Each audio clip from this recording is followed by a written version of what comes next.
Hello sis, Jeneline Megalove, shout out and kumbangwa po sa'yo si Sikoy. Kaka-out ko lang and kakatapos ko na nga palang kumain and dito po ako sa kusina. Ako na lang po ang natira guys, karawan po ng aming kasama today. Habang naghihintay pa po ako sa isa kong kasama, hindi pa kasi siya dumating.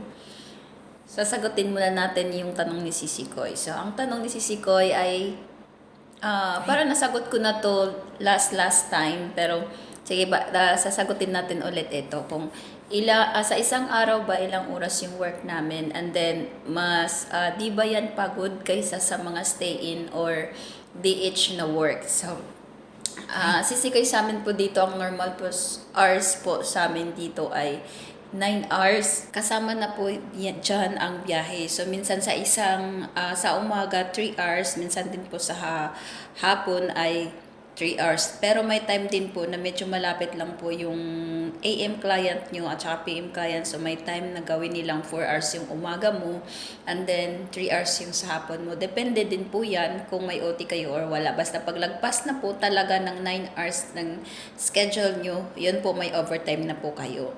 And then po, about naman po sa saan ba ang mas pagod, ang DH or ang work namin. So, ang work po namin guys ay same lang po talaga to sa DH work. So, lahat po ng mga gawaing bahay, ginagawa po namin, paglilinis. But, hindi po kami stay in, stay out po kami. So, parang sa amin, mas, mas magaan po yung work namin dito compare po pag DH na stay-in.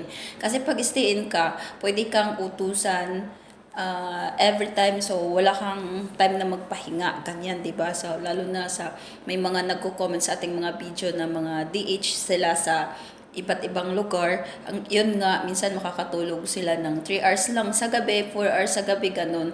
Kasi kahit natutulog sila, minsan uutusan pa sila. Well, dito, hawak mo yung oras mo.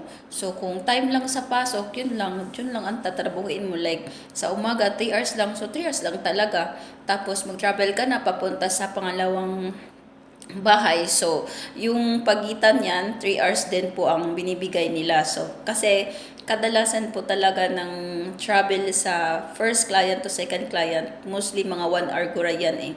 1 hour mahigit, minsan din may mga malapit lang 30 minutes, 40 minutes, ganun. So, nilalagyan nila ng allowance. So, meron po kayong pan-travel, tapos pagkain, kaya minsan nakikita niyo po akong nagla-live sa lunch break ko kasi yun, may time na medyo mataas yung waiting time ko sa pangalawa kong client. So, para sa akin, mas magaan po talaga dito na mas magaan po talaga kapag stay out ka compare po sa stay in, Sisikoy. So, yan lang po Sisikoy. Sana po nasagot ko po yung tanong niyo. Thank you and God bless you.